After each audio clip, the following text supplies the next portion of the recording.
अस्सलाम वालेकुम, मैं हूं शाहजेब खानजादा। अवाम बिजली के महंगे बिलों से परेशान हैं और मुल्क भर में सरापा एहतजाज है। और इस सिलसिले में आज निगरां वज़ीर आज़म अनवारुल हक काकड़ की सरबराही में दूसरा इजलास हुआ, मगर कोई फैसला सामने नहीं आया है और अब तीसरा और हतमी इजलास कल होगा। वज़ारत तवानाई के मुताबिक वज़ारत तवानाई ने बिजली के बिलों के मसले पर तजावीज़ को हतमी शक्ल दे दी है। तजावीज़ कल वफाकी काबीना के इजलास में पेश की जाएंगी और हतमी फैसला काबीना के इजलास में किया जाएगा। वज़ारत तवानाई की बिजली बिलों से मुतालिक तजावीज़ जियो न्यूज़ पर सामने आ गई। इतराई के मुताबिक घरेलू सार्फिन को बिजली बिलों पर 1 स्लैब बेनिफिट देने, सार्फिन को बिजली बिलों की अदायगी में ज़्यादा किस्तों का रिलीफ देने और भारी बिजली बिलों का कुछ हिस्सा सर्दियों के महीनों में अदा करने का रिलीफ देने की तजवीज़ दी गई है।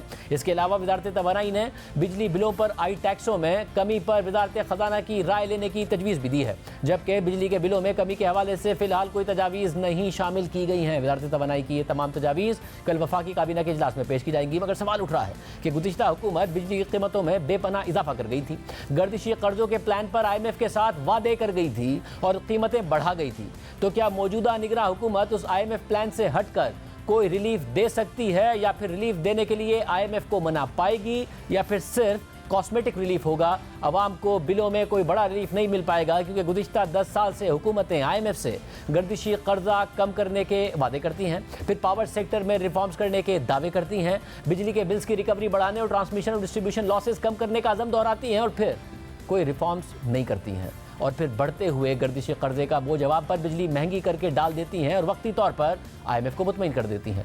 मगर फिर ना गर्दिशी कर्जा काबू में आता है और ना ही कोई रिफॉर्म्स होते हैं, और फिर IMF बिजली कीमतों में मजीद इजाफे का मुतालबा करता है और इस तरह आवाम पर मजीद बोझ डाल दिया जाता है। और इसी तरह आवाम के लिए बिजली का एक यूनिट बढ़ते बढ़ते 51 रुपये फ़ी यूनिट तक पहुँच गया है, मगर गर्दिशी कर्जा फिर भी बढ़ बढ़कर 2300 अरब रुपये को तजावुज़ कर गया है। और अब अवाम उस कर्जे पर सूद की मद में तकरीबन 3 रुपये 23 पैसे फ़ी यूनिट के इजाफी सरचार्ज के तौर पर और अदा कर रहे हैं। और फिर सोने पर सुहागा ये कि बिजली के बिलों में 9 किस्म के मुख्तलिफ टैक्सेस और सरचार्ज लिए जा रहे हैं, जिसकी वजह से एक तरफ फ़ी यूनिट कीमत बढ़ने की वजह से आवाम पर बोझ पड़ रहा है, तो दूसरी तरफ उस कीमत पर 9 किस्म के टैक्सेस लगने से इजाफी बोझ पड़ रहा है।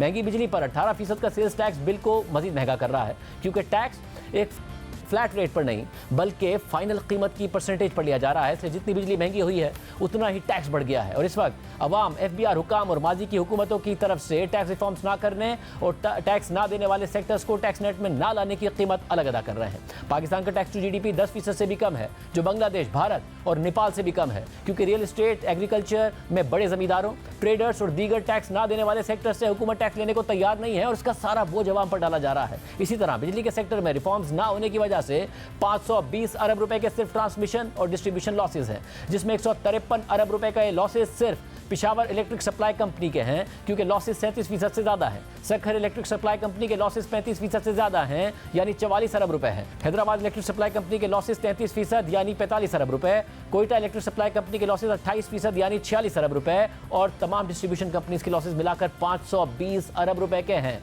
बिल्स की रिकवरीज बहुत कम है और बिजली की कीमतों में हालिया इजाफों के बाद बिजली की चोरी और बिल्स की रिकवरीज मजीद कम होने की इतलात हैं। हुक्काम की इस बुरी कारकर्दगी का बोझ भी पहले से बिल अदा करने वाले अवाम अपने इजाफी बिलों की सूरत में अदा करेंगे। और दिलचस्प बात यह है कि हुकूमत में होते हुए बिजली की कीमत बढ़ाने के फैसले की तौसीक करने वाली PDM, नून लीग, पाकिस्तान पीपल्स पार्टी इस वक्त निगरां हुकूमत को तजावीज़ दे रही हैं, बिजली के बिल कम करने के मुतालबात कर रही हैं, जो रिलीफ है उसके लिए 300 यूनिट तक करने के मुतालबात कर रही हैं। हालांकि अब से 15-16 दिन पहले तक उनकी हुकूमत थी, IMF से मुआहिदा किया था, खुद ही कीमत बढ़ा के गए हैं, खुद ही मुतालबात कर रहे हैं। हमारे साथ सीनियर सहाफ़ी शहबाज राना साहब मौजूद। शहबाज राना साहब बहुत शुक्रिया। शहबाज राना साहब, कोई बड़ा रिलीफ आवाम को मिल सकता है? बहुत ज़्यादा बिल्स आए हैं, सरापा एहतजाज हैं, अदा नहीं कर पा रहे हैं। अगर किसी घर की आमदनी 30-35 हज़ार है तो उसका 20-22 हज़ार रुपये का बिल आ गया, 25 हज़ार रुपये का बिल आ गया है। खाने पीने, बच्चों को स्कूल भेजने, दीगर अखराजात के लिए पैसे नहीं बचे हैं, किराए के लिए पैसे नहीं बचे हैं अगर घर किराए पर है। कोई बड़ा रिलीफ हो सकता है या नहीं हो पाएगा IMF प्रोग्राम के तहत? जी बिस्मिल्लाहिर्रहमानिर्रहीम। मेरी जो अभी तक शाहजेब खानज़ादा साहब इन्फॉर्मेशन है कि जो कुछ सब्सटेंशियल रिलीफ जो है वो मुमकिन नहीं है, क्योंकि बॉटम लाइन यही है कि अभी तक हमने IMF के प्रोग्राम में रहना है। तो अगर IMF के प्रोग्राम में रहना है तो जो प्राइमरी बजट डेफिसिट का खसारा है उसका या उसको हमने सरप्लस इस दफ़ा दिखाना है बजाय के खसारे के। उस हदफ को जो है हमने वो अभी तक इनका यही ख्याल है कि उसको हम हासिल करने की कोशिश करेंगे।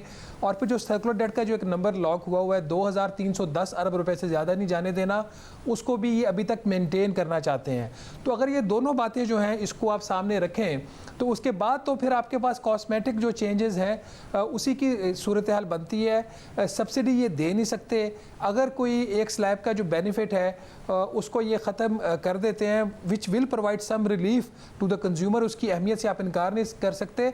लेकिन उसके साथ जो चीज़ ट्रिगर होगी, अगर ये पिछली स्लैब का बेनिफिट ख़त्म जो है इसको रिवाइव कर देते हैं, ये अभी उन्होंने कुछ अर्सा पहले ही उसको ख़त्म किया था, वो फिर वर्ल्ड बैंक का भी एक प्रोग्राम लोन है, उसकी कंडीशन की वायलेशन हो जाएगी, उसका अगला प्रोग्राम जो लोन है वो ख़तरे में पड़ जाएगा। और IMF भी इसको समझेगा as a reversal of energy sector reform. हालांकि ये रिफॉर्म नहीं होती, ये आप एडमिनिस्ट्रेटिव चीज़ें कर रहे होते हैं, बट इसको वो रिफॉर्म देखते हैं। तो वहाँ पे इनके जो हाथ हैं वो बंधे हुए हैं। जो ये काम कर सकते हैं, जिस अब अगर फॉर एग्जांपल अगर मैं ये वाली भी बात आप ले लूँ कि इनका एक स्लैब का बेनिफिट उसको रिस्टोर करने जा रहे हैं, आगे क्वार्टरली टैरिफ एडजस्टमेंट आपकी आ रही है, विच इज़ अबाउट इनका जो प्रपोजल था इनिशियली को 4 पे 37 पैसे फ़ी यूनिट था, फिर को 5 रुपये फ़ी यूनिट प्लस की खबर छपी। जो परसों ब्रीफिंग हमें बैकग्राउंड की सेक्रेटरी पावर ने उसमें वो कुछ 6 रुपये 67 पैसे फ़ी यूनिट बता रहे थे, कुछ इस किस्म का, और वो भी over a period of 6 months. तो अगर यहाँ से कुछ ये देते भी हैं, आगे जाके क्वार्टरली टैरिफ एडजस्टमेंट जो सितंबर से इफेक्टिव होनी है as per the IMF agreement, उससे वो नलीफाई हो जाएगा। नॉट ओनली दैट, इसका जो फिर अगला जो इसकी जो इम्पैक्ट आएगा वो अपनी जगह पे ये एक जगह जहाँ पे इनके पास स्पेस बचती है, ये नहीं करने को तैयार। ये जो यकसा टैरिफ का निज़ाम है पूरे मुल्क में, इसको ख़त्म करें। इससे मेजर रिलीफ आएगा जो पंजाब के कंज्यूमर्स हैं उनके लिए, और जो इस्लामाबाद कैपिटल टेरिटरी के हैं। क्योंकि इस वक्त जो प्रॉब्लम आपको आ रहा है वो कोयटा से आ रहा है, पेशावर की जो डिस्ट्रीब्यूशन कंपनी जो पूरे KP को कर रही है, हज़ारा ये बनाने जा रही है, अभी तक वो नहीं ऑपरेशनल नहीं हुई। हैदराबाद के जो कंज्यूमर्स हैं और सखर जो पावर डिस्ट्रीब्यूशन कंपनी के कंज्यूमर्स हैं, वो चोरी वहाँ पे ज़्यादा हो रही है, उसका जो बिल है वो पंजाब के लोग पे कर रहे हैं। ये अगर ये ख़त्म कर दें तो वहाँ पे तो रेट ज़्यादा होंगे, लेकिन वहाँ पे फिर लोगों को बिजली की इनको बिल देना पड़ेगा अगर ये अपने वो लॉसेस को उसको कम करवाना चाह रहे हैं। अगर ये नहीं होता फिर नहीं होगा। दूसरी जो क्रॉस सब्सिडाइजेशन हो रही है, क्रॉस सब्सिडाइजेशन भी अगर ख़त्म कर दें, उसका जो इम्पैक्ट है अपने बिलों की जो रिकवरी है, जो इनके माजी के एरियाज गालबन 2200 अरब रुपए से ज़्यादा हैं जो इन्होंने रिकवर करने हैं पब्लिक सेक्टर से और प्राइवेट सेक्टर से, वहाँ से रिकवरी करें और रिकवरी करके क्रॉस सब्सिडाइज करें, मेरे से ये आपसे ना करवाएं। और तीसरी चीज़ जो ये कर सकते हैं, ये जो डेट सर्विसिंग सरचार्ज की आपने बात की है, ये क्यों हमसे पैसे ले रहे हैं? मैंने आपने ऑनेस्ट कंज्यूमर्स जो हैं जो अपना बिल दे रहे हैं, हम तो पहले ही बिल दे चुके हैं। ये जो कर्जा है वो इसलिए चढ़ा है इनके सर के ऊपर पावर सेक्टर का कि कोई बिल नहीं दे रहा। जो बिल नहीं दे रहा उसको जो इन्होंने बैंक से कर्जा लेके उसका बिल दिया है, उसकी जगह पे पावर प्लांट को पेमेंट की है, उसका सूद भी मेरे से ले रहे हैं। ये ख़त्म करें। उसकी जो कॉस्ट है कोई 100 बिलियन प्लस है, मैंने कल नंबर देखा था, मुझे एग्जैक्टली याद नहीं है अभी, वो फिर अपनी रिकवरी से अपनी एफिशिएंसी से रिकवर करके कर सकते हैं। ये है रिलीफ। कल अगर कोई अनाउंसमेंट करते हैं जिस तरह कि आपने बताया 1 लाख के बेनिफिट की, विच कैन भी सबसे मटीरियल थिंग, अच्छी चीज़ है। उसके अलावा अगर आपको ये कहें कि आपके बिलों की एक साथ कर देंगे, या ये कहें कि आपकी जो ड्यू डेट है हर कंज्यूमर की वो बढ़ा देंगे, these are not the substantial measures. अगर ये अगर हो भी जाए तो एक तो सब्सटेंशियल नहीं होंगे, फिर टेम्पररी होंगे, दूसरा ज़ाहिर एक परमानेंट सॉल्यूशन नहीं होगा। आपकी ही रिपोर्ट है जिसके मुताबिक इन बिजली की कीमतों में इजाफे के बाद भी, अगस्त 20 की आपकी रिपोर्ट है, जो IMF के साथ सर्कुलर डेट का गर्दिशी कर्जों का टारगेट फिक्स किया है वो 386 अरब रुपए पर थर्ड क्वार्टर तक पहुंचना था, मगर वो 545 होगा, यानी टारगेट फिर भी नहीं मीट होगा। एक तो वैसे ही 286 रुपए डॉलर की वैल्यू पर हमने ये सारा का सारा मामला तय किया है। अब डॉलर कोई 301 रुपए का हो गया, कैपेसिटी पेमेंट 60% से ऊपर चली गई है। डॉलर गिरेगा, डॉलर बढ़ेगा तो उल्टा और ज़्यादा बिजली महंगे होने के प्रेशर ही पड़ेंगे, क्योंकि टारगेट तो फिर नहीं मीट कर पा रहे हैं, फिर IMF और प्रेशर डाल रहा होगा। ये बिल्कुल आपने सही कहा। अभी जून में इन्होंने कहा था कि जो ओवरऑल जो सर्कुलर डेट का लेवल होगा, हम उसको अगले माली साल का जब इख्तिताम होगा 30 जून 2024 का, तो उसको कम करके 2128 अरब रुपए पे ले आएंगे, जिसका कोई 350 अरब का बनता है एनुअल इम्पैक्ट। तो अब इन्होंने कहा कि नहीं, 2128 अरब रुपए पे हम नहीं ला सकते। जो ग्राउंड रियलिटीज़ हैं, ये 2310 अरब पे हम इसको फ्रीज रखने की कोशिश करेंगे। उसकी वजह से मार्च तक का जो नंबर आ रहा है वो नेगेटिव आ रहा है 545 अरब, और सॉरी प्लस आ रहा है 545 अरब, उसमें ऐड होगा, फिर 382 अरब जून तक होगा, कुछ ये कमी करेंगे। और ये जो 382 अरब रुपया है, ये फिर बजट से सब्सिडी जाएगी, ठीक है। तो बावजूद इसके इसमें जो देखे ना, जो खतरनाक तरीन बात है, बावजूद इसके कि 8 रुपये फी यूनिट आपने बिजली की कीमत में इजाफा कर दिया, कोई £6.25 रुपये आपका क्वार्टरली टैरिफ एडजस्टमेंट आ रहा है, फ्यूल कॉस्ट एडजस्टमेंट इसके अलावा आ रही है, फिर भी आप वहाँ से 382 अरब रुपया बजट से ले रहे हैं। मैं इसलिए काफ़ी अरसे से ये लिख रहा हूँ और ये मैंने एजिटेट भी किया था IMF के साथ, इनके साथ जो मेरी ऑफ द रेकॉर्ड मीटिंग्स हुई थी, कि खुदारा ये जो आपका निज़ाम है कि आप जो नुकसानात हैं पावर सेक्टर के उसको फिस्कलाइजेशन कर रहे हैं, उसकी आप कंज्यूमर से रिकवर कर रहे हैं, ये आप एक दिन ये सारी चीज़ें आपकी बाउंस बैक करेंगी। और एग्जैक्टली इस वक्त वही हो रहा है। ये हम इनको 2 साल से वार्न कर रहे थे। PTI ने भी यही किया, उनका जो IMF के साथ एग्रीमेंट था, PDM ने उसको कंटिन्यू करवाया, अगले प्रोग्राम में फिर डाल दिया इन्होंने, ये जो हमने नया साइन किया है। This is not the solution. Although at this point in time we may not be in a position कि हम IMF से कोई रिलीफ ले सके, लेकिन जो इनके पास कोई गुंजाइश बचती है वो एडमिनिस्ट्रेशन साइड पे बचती है। अपनी चोरी को रोके, इनके अपने लोग इन्वॉल्व हैं, सुबह 50 बंदे को सैक करें, सस्पेंड ना करें, कैसे इनके जो लोग चोरी में मुलव्वस है वो ख़त्म नहीं होंगे। जो सिंबॉलिक चीज़ कल आपको नजर आएगी जी कि 17 से 22 ग्रेड वालों की या बाकियों की भी हमने फ्री बिजली वापस ले ली है, बिल्कुल ले, हम इसके हक में ये वापस होनी चाहिए। ना आर्मी चीफ को, ना चीफ जस्टिस को, ना किसी मिनिस्टर को, ना किसी ऑफिशियल को, सरकारी को फ्री बिजली मिलनी चाहिए। अगर मैं पे कर रहा हूँ, एक रेडी वाला पे कर रहा है, तो ये तमाम लोग पे करें। तो दिस इज़ दी सोल्यूशन। कुछ लोगों की तकलीफ इससे कम हो जाएगी कि चले एटलीस्ट अमीर तरीन तबका जो एलीट कैप्चर है उसने भी अपनी कीमतें देना शुरू कर दी हैं, तो थोड़ी सी तकलीफ कम हो जाएगी, बोझ कम नहीं होगा। बहुत शुक्रिया। प्रोग्राम में आगे बढ़ते हैं। तहरीक इंसाफ के लिए कल बहुत अहम दिन है। कल इस्लामाबाद हाई कोर्ट ने यह फैसला सुनाना है कि तोशाखाना केस में चेयरमैन PTI को रिहा करना है या नहीं। सुप्रीम कोर्ट भी इस्लामाबाद हाई कोर्ट के फैसले का इंतजार कर रही है और अपनी समाअत रोकी हुई है। लेकिन सवाल ये भी है कि कल अगर चेयरमैन PTI इमरान खान को तोशाखाना केस में रिलीफ मिल गया, सज़ा मुअत्तल हो गई, तो क्या वो जेल से भी बाहर आ जाएंगे या फिर किसी और मुकदमे में उन्हें जेल में ही रखा जाएगा। तो हम आज इस्लामाबाद हाई कोर्ट के चीफ जस्टिस आमिर फारूक और जस्टिस तारिक महमूद जहांगीरी पर मुश्तमिल 2 रुकनी बेंच ने चेयरमैन PTI की सज़ा मुअत्तली की दरख्वास्त पर फैसला महफूज कर लिया है, जो कल दिन 11 बजे सुनाया जाएगा। आज की समाअत में इलेक्शन कमीशन के वकील अमजद परवेज ने अपने दलाइल मुकम्मल कर लिए, जबकि चेयरमैन PTI इमरान खान के वकील लतीफ़ खोसा ने पिछले हफ्ते ही अपने दलाइल मुकम्मल कर लिए थे। और आज सुबह जब समाअत शुरू हुई तो चीफ जस्टिस आमिर फारूक ने इशारा दे दिया था कि उम्मीद है कि आज तो सज़ा मुअत्तली की दरख्वास्त पर फैसला हो जाएगा। इसके बाद इलेक्शन कमीशन के वकील अमजद परवेज ने दलाइल देते हुए कहा कि पब्लिक प्रोसिक्यूटर को भी पहले नोटिस किया जाना ज़रूरी है। तो चीफ जस्टिस ने इस्तफसार किया कि शिकायत तो इलेक्शन कमीशन ने फाइल की थी, रियासत ने नहीं। ट्रायल कोर्ट में तो आपने ये बात नहीं की, आप पहली बार ये बात कर रहे हैं। तो इस पर अमजद परवेज ने दलील दी कि राहुल गांधी को प्राइवेट शिकायत में 2 साल की सज़ा हुई थी। राहुल गांधी ने सज़ा मुअत्तली की दरख्वास्त दायर की, जो खारिज कर दी गई। वहां अदालत ने फैसला दिया कि ये कोई हार्ड एंड फास्ट रूल नहीं है कि 5 साल से कम सज़ा हो तो उसको मुअत्तल कर दिया जाए। इस्तदा है कि स्टेट को नोटिस जारी किया जाए, स्टेट को सुने बगैर कोई फैसला ना किया जाए। राहुल गांधी केस में फैसला हुआ था कि पब्लिक प्रोसिक्यूटर को सुनना है या नहीं सुनना। भारतीय कानून में दफात हमसे ज्यादा लचकदार हैं। इस दौरान अमजद परवेज ने ज़हूर इलाही केस का भी हवाला पेश किया और फिर कहा कि मैं अभी सज़ा मुअत्तली की दरख्वास्त की मुखालफत कर ही नहीं रहा हूँ। पहले पब्लिक प्रोसिक्यूटर को नोटिस किया जाना लाजिम है। प्राइवेट शिकायत से मुतालिक आला अदालतों के 5 फैसले जमा करा रहा हूं। तो चीफ जस्टिस ने कहा कि नैब केसेस में कभी कंप्लेनेंट को पार्टी नहीं बनाया जाता। नैब के मुकदमात में तो पब्लिक प्रोसिक्यूटर मौजूद ही नहीं होता। इस पर अमजद परवेज ने कहा कि नैब केस में स्टेट आती ही नहीं है। नैब के अपने प्रोसिक्यूटर मौजूद होते हैं जिन्हें सुना जाता है। ऐसा हो ही नहीं सकता कि नैब को सुने बगैर कोई ऑर्डर जारी कर दिया जाए। फौजदारी केस में स्टेट को नोटिस होना जरूरी है। कानून में शिकायत कुरुंदा का लफ्ज ही नहीं है, स्टेट का जिक्र है। अमजद परवेज ने मजीद कहा कि अपील कुरुंदा ने भी ये एतराज़ नहीं उठाया कि सेशन कोर्ट ट्रायल की मजाज नहीं है। वो कहते हैं कि ट्रायल सेशन कोर्ट ने ही करना है, मगर शिकायत पहले मजिस्ट्रेट के पास जानी चाहिए। लेकिन इस कानून के तहत अब तक तमाम शिकायत सेशन कोर्ट में ही दायर हुई हैं। मजिस्ट्रेट की स्क्रूटनी वाली बात मान भी ली जाए तो भी ट्रायल सेशन अदालत ने ही करना है। अदालती दायरा इख्तियार का इस मामले में इशू ही नहीं है। कानून कहता है कि दायरा इख्तियार रखने वाली मजाज अदालत ही ऑर्डर पास कर सकती है। इलेक्शन एक्ट के मुताबिक सेशन कोर्ट ही ट्रायल की मजाज अदालत है। इस पर चीफ जस्टिस ने रिमार्क्स दिए कि आप कह रहे हैं कि अगर यह गलती भी है तो वो ट्रायल को ख़राब नहीं करेगी। तो इलेक्शन कमीशन के वकील अमजद परवेज ने कहा कि यह कोई नया कानून नहीं है, बल्कि हमेशा से मौजूद रहा है। ऐसा कोई फैसला मौजूद नहीं है कि करप्ट प्रैक्टिसेस की शिकायत मजिस्ट्रेट के पास दायर हुई हो। यह मुल्क के साबिक वज़ीर आज़म के खिलाफ करप्ट प्रैक्टिसेस का संगीन केस है। दौरान समाअत अमजद परवेज ने मजीद कहा कि उन्होंने इलेक्शन कमीशन और सेशन जज को विलन बनाया हुआ है, तो चीफ जस्टिस ने रिमार्क दिए कि अभी वहां मत जाएं, सजा मौतली पर ही दलाइल जारी रखें। तो अपने दलाइल में अमजद परवेज ने कहा कि इन्होंने 6 नकात उठाए, मुझे उनका जवाब देना है। इन्होंने बयानिया बना दिया है कि ये कोई पहला केस है जिसमें मुल्जिम को हक के दिफा का मौका नहीं दिया गया। इलेक्शन कमीशन को शिकायत दायर करने के लिए इजाज़त न होने का एतराज़ भी उठाया गया।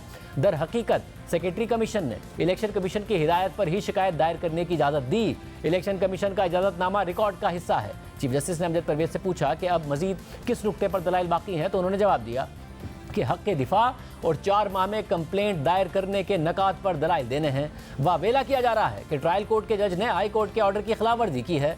मैं बताऊंगा कि ट्रायल कोर्ट ने हाई कोर्ट के ऑर्डर की खिलाफवर्जी नहीं की है। हाई कोर्ट ने हिदायत की थी कि मुल्जिम के वकील अदालत में पेश होकर दलाइल देंगे। इस दौरान अमजद परवेज ने जब ये कहा कि मेरे दलाइल आज मुकम्मल ना हो पाने की एक वजह है, तो चीफ जस्टिस ने उनसे मुकालमा किया कि नहीं, आज ही मुकम्मल करें, आप दलाइल जारी रखें। 2 नकात हैं जो सजा मौतली की दरख्वास्त होती है, उसमें इतनी तफसील में नहीं जाते। अगर दलाइल को इतना तवील रखेंगे तो फिर अपील का ही फैसला हो जाएगा। तो अमजद परवेज ने दलाइल देते हुए कहा कि ट्रायल कोर्ट ने चेयरमैन पीटीआई के गवाहों को गैर मुतल्लिका करार दिया। चेयरमैन पीटीआई के खिलाफ ये केस गलत डिक्लेरेशन का है। कुछ केसेस में गवाहों की फहरिस्त पर एतराज़ नहीं उठाया जाता। एतराज़ आए तो फिर अदालत ने एतराज़ पर पहले फैसला करना होता है। ट्रायल कोर्ट ने कहा कि ये इनकम टैक्स रिटर्न्स का केस नहीं है। ट्रायल कोर्ट ने फैसला दिया कि जो गवाह दिए गए हैं वो टैक्स कंसल्टेंट हैं। गवाह केस में इल्तवा के लिए पेश किए जाएं तो अदालत के पास मुस्तरद करने का इख्तियार होता है। अमजद परवेज ने मजीद कहा कि टैक्स कंसल्टेंट इस केस के मुतल्लिका गवाह नहीं हो सकते। तोशाखाना केस की 44 समातों में चेयरमैन पीटीआई इमरान खान सिर्फ 4 दफ़ा पेश हुए।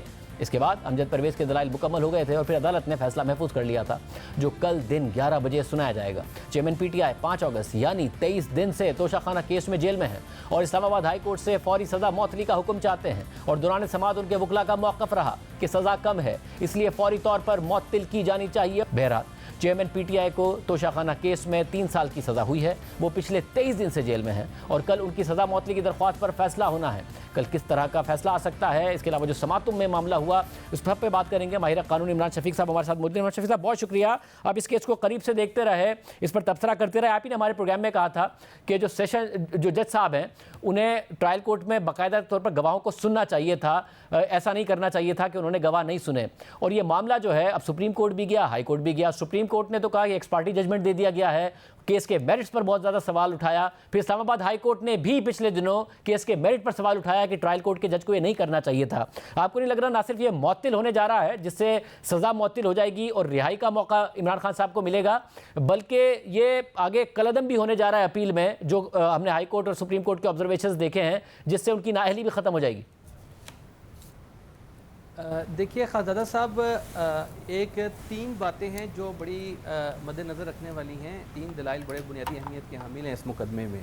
बाकी जो आज अमजद परवेज साहब के दलाइल थे वो एक तफसीलात हैं जो मेरिट्स पर मबनी हैं, जो कि बहरहाल सस्पेंशन ऑफ सेंटेंस जहाँ मौतली की सज़ा होती है वहाँ इतनी तफसील में अदालतें जाया नहीं करती।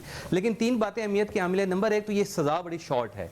3 साल की सज़ा कानून में शॉर्ट तस्वर की जाती है और शॉर्ट सेंटेंस का असूल ये है कि उसमें बहरहाल ज़मानत हो जाया करती है और मेरिट पर जाए बगैर सिर्फ ये एक ही दलील काफ़ी है उनकी सज़ा मुअत्तल करने के लिए। दूसरी बड़ी बात यह है कि ट्रायल कोर्ट ने बहरहाल दिफा का जाए कितना ही कमज़ोर क्यों ना हो, खानदादा साहब मैंने आपके प्रोग्राम में बताया था, लेकिन दिफा का हक मुल्जिम को एक ही मौका होता है, वो गवाही पेश करने का, वो 342 के बयान के बाद होता है और उसको वो मौका देना चाहिए। और इमरान खान साहब की एक स्पेसिफिक प्ली थी कि मेरे जो टैक्स रिटर्न्स हैं वो मेरे टैक्स एक्सपर्ट्स ने जो है वो फिल किए हैं। अब वो एक्सपर्ट्स आएंगे तो बताएंगे कि हमने किए, क्या वजूहात थी, तो उनको दिफा में गवाह पेश करने का मौका मिलना चाहिए था, जो नहीं मिला। और क्रिमिनल ट्रायल में दिफा का मौका कमजोर से कमजोर दिफा क्यों ना हो, ना दिया जाना, ये कानून में बहरहाल इसको बर्दाश्त नहीं किया जाता।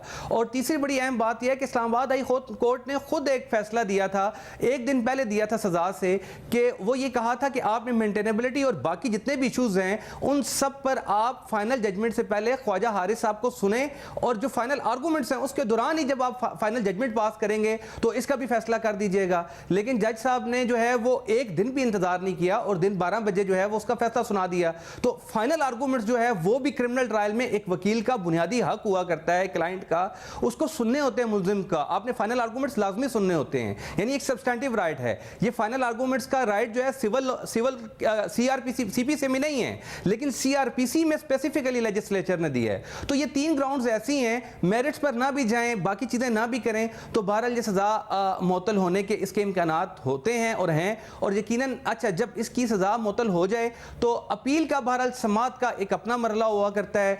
अपील में ये अमजद परवेज साहब ने जो आज नुकात उठाए ये सारे उठेंगे, इन पर रिकॉर्ड को देखा जाएगा। ये लॉ एंड फैक्ट्स के मिक्स क्वेश्चंस हैं। जब फाइनल जजमेंट पर बहस आएगी तो यकीनन फिर ये जो चीज़ें लकूना छोड़ दिए हैं ट्रायल कोर्ट ने, 3 जो मैंने आपके सामने बात की, बहरहाल ये इतने मजबूत हैं कि इसकी बुनियाद पर यह केस रिमांड हो सकता है ट्रायल कोर्ट के पास। लेकिन ये कब होगा, इसकी स्टेज आएगी जब अपील पर मुकम्मल समात हो जाएगी। अभी तो ये मेरिट से हटकर सिर्फ सस्पेंशन की हद तक अदालत ने देखना है। और जो कमजोरियां हैं जिस पर सुप्रीम कोर्ट ने भी सवाल उठाया, इस्लामाबाद हाई कोर्ट ने भी सवाल उठाया, उस पर ये मामला कलअदम हो जाता है और केस ही खत्म हो जाएगा, या वापस चला जाएगा और फिर से ये सारा का सारा प्रोसेस दोबारा होगा?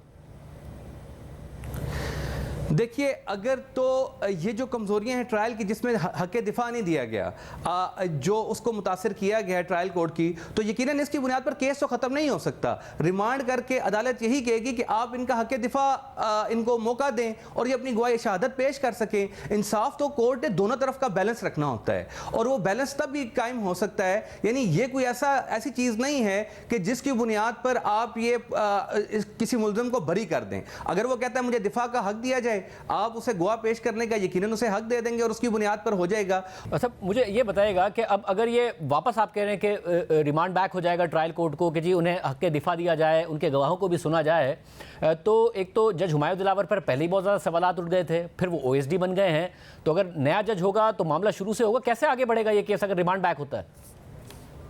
नहीं, ये कानून हमारा मुसलमान असूल उसका ये है कि जब अदालत रिमांड उसको कर देगी तो अगर अदालत ये समझती है कि पिछले जज साहब चूँकि ऑब्जर्वेशन दे चुके हुए हैं तो यकीनन इंसाफ के तकाजे उसी तरह पूरे हो सकते हैं कि ये किसी दूसरे जज साहब को मुंतकिल कर दिया जाए जो उस केस को सुने और उस पर फैसला कर दें, और ये उसी स्टेज से शुरू हो सकता है केस। इसको दोबारा से रीट्रायल करने की ज़रूरत नहीं है। इस केस में ट्रायल चूँकि सिर्फ केस का एतराज़ ये है कि हमें दिफा का मौका नहीं दिया गया। 342 के बयान तक जो है जो पूरी कार्रवाई मुकम्मल हो चुकी हुई थी, तो 342 के बयान के बाद जो उन्होंने गवाहों की लिस्ट दी थी उसी पर उन्होंने हाई कोर्ट में रिट पिटिशन भी अपनी फाइल की, तो उसकी बुनियाद पर उनको आगे से उनको 342 के बयान के बाद की जो स्टेज है अपने गवाह पेश करने का वो मौका दिया जा सकता है। अपीलेट कोर्ट के पास रिमांड की पूरी पावर्स है, यानी अपीलेट कोर्ट के पास 3 इख्तियारात होते हैं, एक रिमांड करना, एक बरी करना और एक सजा को बरकरार रखना। तो ये केस जो अपने फैक्ट्स एंड सर्कमस्टांसेस में नजर आता है, ये रिमांड का केस नजर आता है, बरियत का केस तो ये कहीं से भी नजर नहीं आता। मगर एक और भी नुक्ता है उनका कि ये मामला डायरेक्ट सेशन अदालत से नहीं बल्कि मजिस्ट्रेट से जाना चाहिए था, जो कि नहीं गया। अगर अदालत इसको भी, इस एतराज को भी मेरिट पर कबूल करती है तो फिर तो ये शुरू से मामला चला गया ना।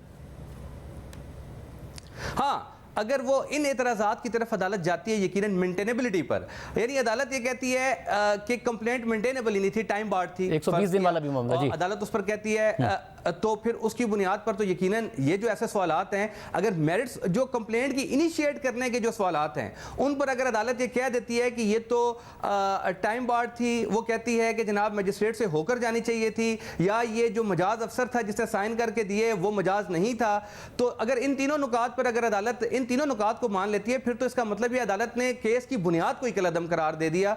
तो वो मेरा ख्याल है कि उस पर बहरहाल प्रोसिक्यूशन के पास बहुत मजबूत दलाइल हैं और ऐसा होता मुझे नज़र नहीं आता कि मेरिट्स पर केस को इन नुकात की बुनियाद पर कलअदम करार दिया जा सके। बहुत शुक्रिया इमरान शफी साहब की गुफ्तगू आपने सुनी। मगर अगर कल रिलीफ मिल गया तो क्या इमरान खान साहब को रिहाई मिल जाएगी या और कुछ भी तैयार है, क्या अंदर की खबर है, बात करेंगे एक ब्रेक के बाद। कल तोशाखाना केस में चेयरमैन पीटीआई की सज़ा मुअत्तली के हवाले से फैसला आना है, मगर सवाल यह है कि तोशाखाना केस में रिलीफ मिलने के बाद भी चेयरमैन पीटीआई रिहा होंगे या नहीं, क्योंकि ये खबरें हैं कि एफआईए उन्हें साइफर केस में पहले ही गिरफ्तार कर चुकी है, जेल में उन्हें तफ्तीश का हिस्सा बना रही है। हफ्ते को एक दफ़ा फिर अटक जेल में एफआईए की टीम ने चेयरमैन पीटीआई से तहकीकात की। ज़राए के मुताबिक चेयरमैन पीटीआई ने 3 रुकनी टीम के सामने एक दफ़ा फिर साइफर की कॉपी गुम करने का एतराफ़ कर लिया। और अहम बात यह भी है कि इसी साइफर केस में तहरीक इंसाफ के वाइस चेयरमैन शाह महमूद कुरैशी 19 अगस्त से गिरफ्तार हैं। आज भी उन्हें खुसूसी अदालत में पेश किया गया, जहां अदालत ने उनका 2 दिन का मजीद जिस्मानी रिमांड मंजूर कर लिया। अदालत से बाहर निकलते हुए खुद शाह महमूद कुरैशी का कहना था कि मैंने पूरा ताउन किया है, लेकिन ये सियासी इंतकाम लेना चाह रहे हैं। इनके पास कोई जस्टिफिकेशन नहीं है मजीद रिमांड देने की, और ये बिल्कुल नाइंसाफी और कानून की हद तलफी कर रही हैं। ये मेरा हक सलब कर रही हैं। ये कोई एविडेंस नहीं दे सके, कोई साबित नहीं कर सके, और ये ज्यादती कर रहे हैं। मैंने पूरा ताउन किया है, हर लिहाज से ताउन किया है, और ये अब सियासी इंतकाम लेना चाह रहे हैं। लेकिन अल्लाह का इंसाफ मुझे है और मैं अपनी जगह पर कायम हूं। अब इसी केस में चेयरमैन पीटीआई भी मुलजिम नामजद हैं और हमारे प्रोग्राम में नून लीग के रहनुमा तारड़ ये दावा कर चुके हैं कि चेयरमैन पीटीआई साइफर केस में 30 अगस्त तक रिमांड पर हैं, जबकि इसके अलावा भी मुतादिद दीगर मुकदमात में चेयरमैन पीटीआई की जमानतें खारिज हो चुकी हैं। लेकिन तहरीक इंसाफ ने 9 मुकदमात में जमानतें खारिज करने के फैसले को इस्लामाबाद हाईकोर्ट में चैलेंज किया हुआ है, जिन पर एतराज़ात के साथ कल समाअत मुकर्रर है। और ये केसेस भी वही बेंच सुन रहा है जिसने कल तोशा खाना केस में सजा मौतली का फैसला सुनाना है। अहम बात यह है कि इस बेंच के सरबराह यानी chief justice Islamabad high court justice Aamir Farooq पर तहरीक इंसाफ तासुब का इल्ज़ाम लगाती रही है और उनके खिलाफ एक कैंपेन भी शुरू कर रखी है। और कल उन्होंने ही सजा मौतली का फैसला सुनाना है। सजा मौतली की सूरत में चेयरमैन पीटीआई को रिहाई भी मिल जाएगी या नहीं, बात करेंगे जियो न्यूज़ के तहकीकाती सहाफ़ी एजाज सैयद से। एजाज सैयद साहब, बहुत शुक्रिया हमें ज्वाइन करने के लिए। आपने पहले ही खबर दी थी, हमारे प्रोग्राम में भी दी थी, टॉक शॉक में भी आपने बात की थी, और वो ये कि इमरान खान साहब को अगर रिलीफ मिल भी गया तोशा खाना केस में, सजा मुअत्तल हो भी गई, तो एक पूरा प्लान तैयार है उनकी गिरफ्तारियों के सिलसिले का, चाहे वो नैब का केस हो 190 मिलियन पाउंड का, या फिर साइफर का केस हो, 9 मई के वाक़यात के मामलात के हवाले से केसेस हों। क्या अभी भी ऐसा ही है कि कल उन्हें रिलीफ मिल गया तो उनकी रिहाई मुमकिन नहीं हो पाएगी? क्या इतलात हैं आपके पास? शाहजेब, बहुत बहुत शुक्रिया। शाहजेब, जो मामलात हैं वो इस तरह से हैं कि इमरान खान साहब जो तोशा खाना केस में गिरफ़्तार किए गए थे और जेल भेजे गए थे, जब जेल में वो गए थे तो 15 अगस्त को FIA की टीम वारंट गिरफ्तारी लेके गई और उन्होंने 15 अगस्त को जेल में ही साइफर केस में इमरान खान साहब की गिरफ्तारी डाल दी थी। फिर बाद में जो FIA की टीम है उसने 2 दफ़ा कमोबेश उनसे पूछगिछ की, एक दफ़ा पहले भी पूछगिछ कर चुकी है FIA की टीम, और 16 अगस्त को अगले रोज़ इमरान खान साहब जो है वो जुडिशल रिमांड के ऊपर चले गए। अभी अमली तौर पर सूरत हाल ये है कि 30 अगस्त तक इमरान खान साहब जुडिशल रिमांड के ऊपर हैं। तो इमरान खान साहब को अगर इस्लामाबाद हाई कोर्ट से रिलीफ मिल भी जाता है तो वो रिलीज़ नहीं होंगे, 30 अगस्त तक वो जुडिशल रिमांड के ऊपर है साइफर केस में। और अगर फ़र्ज़ कर लें कि कोई ऐसी सूरत हाल होती है कि इमरान खान साहब को कोई रिलीफ मिल जाती है, कोई सुप्रीम कोर्ट मुदाखलत कर लेती है या इस्लामाबाद हाई कोर्ट ही कहती है कि नहीं जी इनको रिहा किया जाए, जिसका इम्कान नहीं है, बहुत कम है, तो तब भी एक और केस है, वो है 190 मिलियन पाउंड स्टर्लिंग का केस, जो कि NCA के साथ पाकिस्तान का जो तावन था, नेशनल क्राइम एजेंसी बरतानिया की, उसमें 1 मई का जो नोटिस था, वारंट गिरफ्तारी था, जो कि चेयरमैन नैब लेफ्टिनेंट जनरल रिटायर्ड नज़ीर भट्ट साहब के दस्तखत से जारी हुआ है, वो एज इट इज़ मौजूद है। आपको याद हो कि इसी वारंट की रोशनी में 9 मई को इमरान खान साहब को गिरफ्तार किया गया था, और बाद में आपको पता है कि 11 मई को इमरान खान साहब को सुप्रीम कोर्ट के हुक्म पर छोड़ दिया गया और अदालतों ने ये हुक्म दिया था कि ये इस तरह तस्वर हुआ जाए, ये गिरफ्तारी इस तरह तस्वर की जाए, ये मामला इस तरह तस्वर किया जाए जैसे हुआ ही नहीं था। तो वो गिरफ्तारी वाला जो पोर्शन है वो तो नहीं हुआ था, लेकिन जो 1 मई की वारंट गिरफ्तारी जारी हुए हैं वो एज इट इज़ वो स्टैंड करते हैं। इमरान खान साहब, पहली बात तो यह है कि जुडिशल रिमांड के ऊपर है, वो रिहा नहीं होंगे, और अगर उनकी रिहाई के लिए फ़र्ज़ कर लें कोई मौजज़ा, कोई मिरेकल भी होता है, तो उसके जवाब में भी एक कमरा यहाँ पर तैयार किया गया है नैब रावलपिंडी के दफ्तर में, जहाँ पर साबिक़ प्राइम मिनिस्टर को किसी टाइम शिफ्ट कर दिया जाएगा जब उनकी जुडिशल जो रिमांड है वो पूरा होगा। ये अलग बात है शाहजेब कि जो लॉजिकल एंड है किसी केस का, अगर वो तेज़ी से हो रहा है तो वो साइफर केस है। साइफर केस इसलिए है, आपको पता है कि इसमें सुहेल महमूद जो कि फॉर्मर सेक्रेटरी खारजा थे, वो बयान दे चुके हैं असद मजीद, जो कि साबिक सफ़ीर थे पाकिस्तान के अमेरिका ने, जिन्होंने वो साइफर लिख के भेजा था और बाद में सेक्रेटरी खारजा बने, अभी रिसेंटली रिटायर हुए असद मजीद, उनका बयान हो चुका है। आज़म खान जो कि इनके फॉर्मर सेक्रेटरी थे, उनका 164 का बयान हो चुका है।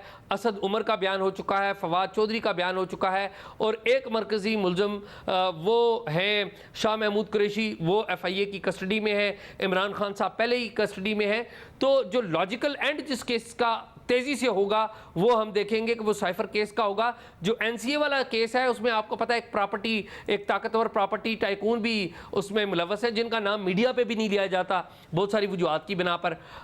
मुझे पता है आप और मैं और हम सारे लोग तो लेते हैं, लेकिन मीडिया के ऊपर उनका नाम नहीं लिया जाता बहुत सारी वजूहात पे।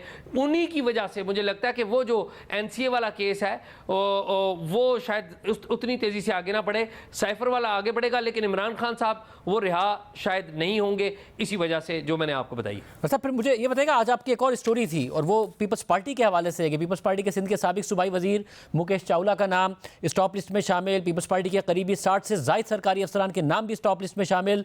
पीपल्स पार्टी सिंध के रहनुमा मुकेश चावला के खिलाफ नैब तहकीकात कर रहा है। नाम 1 अगस्त के पहले हफ्ते से लेकर अब तक मुख्तलिफ मरहलों में कोई 60 के करीब सरकारी अफसरान के शामिल किए गए हैं। क्या पीपल्स पार्टी के गिर्द घेरा तंग हो रहा है? ये क्या हो रहा है?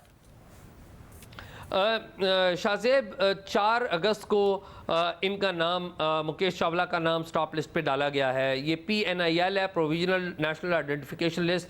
28 दिन के लिए नाम डाला जाता है और उसके बाद में कुछ और नाम 60-61 के करीब लोगों के नाम डाले गए हैं। ये तमाम लोग वो हैं जो कि ज़्यादातर सरकारी अफसर हैं, जो कि सिंध हुकूमत में मुख्तलिफ ओहदों पर फायज रहे हैं और ये पीपल्स पार्टी के करीबी जाने जाते हैं। सिंध के अंदर एक टर्म यूज़ हो रही है सिस्टम, तो ये जो सिस्टम है इसके हवाले से इन लोगों के नाम डाले जा रहे हैं और ये शक जाहिर किया जा रहा है कि जो सिस्टम के जो टर्म इस्तेमाल होती है बेसिकली वो एक पूरा निज़ाम है जिस तरीके से गैर कानूनी तरीके से पैसे बनाए जाते हैं, उस निज़ाम के ऊपर हाथ डालने की कोशिश की जा रही है। सही या गलत एक अलग डिबेट है, ये क्यों हो रहा है अलग डिबेट है, लेकिन पीपल्स पार्टी के गिर्द घेरा तंग किया जा रहा है। आपको थोड़ा सा एक और बैकग्राउंड 2 चीज़ों का बताना बड़ा ज़रूरी है कि ये मुकेश चावला जो है इनका नाम आया था बुनियादी तौर पे एक अली मगसी हैं, उनको कुछ लोग नामालूम लोग अपेरेंटली उनको उठाकर ले गए थे।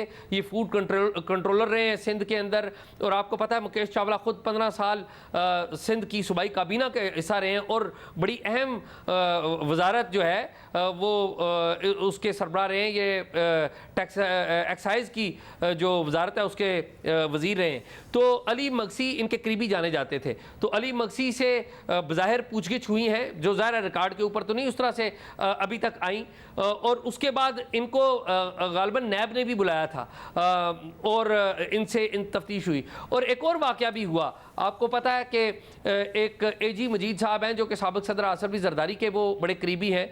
तो 10 अगस्त को साबिक सदर के ये जो करीबी दोस्त हैं ये बैरून मुल्क जाने की कोशिश जा रहे थे रूटीन के मुताबिक, मामूल के मुताबिक, तो कराची एयरपोर्ट पे इनको रोक लिया गया। तो फिर वहाँ पे बड़ा शोर मचा और फिर जो पीपल्स पार्टी के जो टॉप ऑफिस बेरर्स हैं, जो इनकी लीडरशिप है, उन्होंने अपने ऑफिसेज यूज़ किए और इनको बाहर जाने की इजाज़त मिली, वक्ती रिलीफ मिला। तो पीपल्स पार्टी के करीबी जो लोग हैं उनमें अहम सरकारी अफसरान भी हैं, कुछ निजी शख्सियात भी हैं, उनको पॉइंट आउट कर लिया गया है और मेरी इतलात के मुताबिक आइंदा आने वाले चंद दिनों में नैब के अंदर कुछ इंक्वायरियाँ खोली गई हैं, उन इंक्वायरियों के सिलसिले में इन तमाम लोगों को बुलाया जाएगा बारी बारी करके। बहुत शुक्रिया आज़ाद सईद, इस वाले से तफसीलात बता रहे थे। प्रोग्राम में ब्रेक शामिल करेंगे, उसके बाद जिक्र होगा इमरान खान ना सिर्फ मुल्क के शहरी हैं, क्रिकेट स्टार हैं, बल्कि मुल्क के साबिक वज़ीर आज़म भी हैं और जो उनको सहूलियात दी जा रही हैं उस पर मुसलसल सवाल उठ रहा था। चीफ जस्टिस ने भी सवाल उठाया था और आज अटॉर्नी जनरल की तरफ से रिपोर्ट जमा कराई गई है। क्या रिपोर्ट में लिखा है, बात करेंगे ब्रेक के बाद। इमरान खान मुल्क के साबिक वज़ीर आज़म हैं और मुसलसल तनकीद हो रही थी कि जेल में उन्हें सही हालात में नहीं रखा गया है, मॉनिटरिंग हो रही है, उनकी प्राइवेसी मुतासिर हो रही है, कैमरा लगाया गया है, उन्हें सहूलियात नहीं दी गई हैं, उनकी मुलाकात नहीं कराई जा रही है और जेल में PTI को मैसर सहूलियात से मुतालिक चीफ जस्टिस उमर बदियार के हुक्म पर आज अटॉर्नी जनरल ने सुप्रीम कोर्ट में रिपोर्ट जमा करा दी है, जिसका मतलब यह है कि चेयरमैन पीटीआई को 9x11 के साइज के बैरक में रखा गया है, जिसका फर्श पक्का है, छत में पंखा लगा है और सेल में नया व्हाइट वॉश किया गया है। 8 अगस्त को सेल के वॉशरूम को 7x4 फीट तक तोसी दी गई, दीवार 5 फीट तक ऊंची की गई, इसे प्लास्टर किया गया और नया रंग किया गया है। चेयरमैन पीटीआई को 13x44 के स्ट्रॉलिंग शेड में सुबह से शाम तक चहलकदमी की सहूलत हासिल है। बेहतर क्लास का कैदी होने पर बेड, मैट्रेस, एयर कूलर, 4 तकिए, जायनमाज और मेज़ कुर्सी की सहूलत भी दी गई है। इंग्लिश तर्जुमे के साथ 4 कुरान पाक और इस्लामी तारीख पर 25 किताबें फराहम की गई हैं। 21 इंच का टीवी और रोज़ाना अखबार फराहम किया जाता है। रोज़ाना बैरक और वॉशरूम की सफाई और कपड़ों की धुलाई के लिए 2 घंटे तक स्टाफ मुख्तस किया जाता है। चेयरमैन पीटीआई के सेल में कोई कैमरा नहीं है। हाई ऑब्जर्वेशन ब्लॉक के बाहर 2 और स्ट्रोलिंग शेड में 3 कैमरे लगाए गए हैं। कवायद के मुताबिक 2 से 3 बजे तक हर मंगल को फैमिली से हर जुमेरात को वुकला से मुलाकात की इजाज़त है।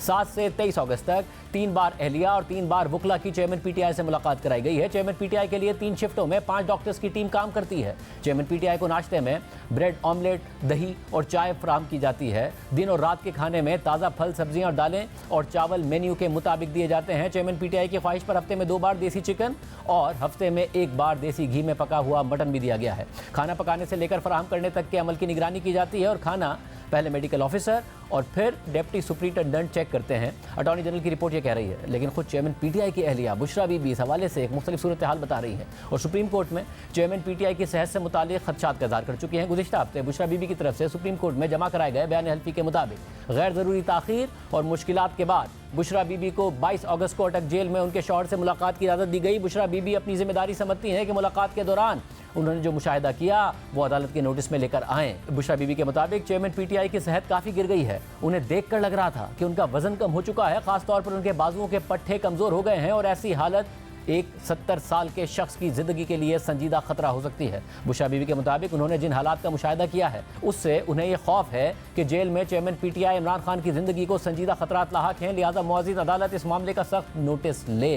अब देखते हैं कि अटॉर्नी जनरल की रिपोर्ट के बाद चीफ जस्टिस इस हवाले से क्या अहकाम जारी करते हैं। आज के प्रोग्राम में इतना ही दीजिए। अल्लाह हाफ़िज़।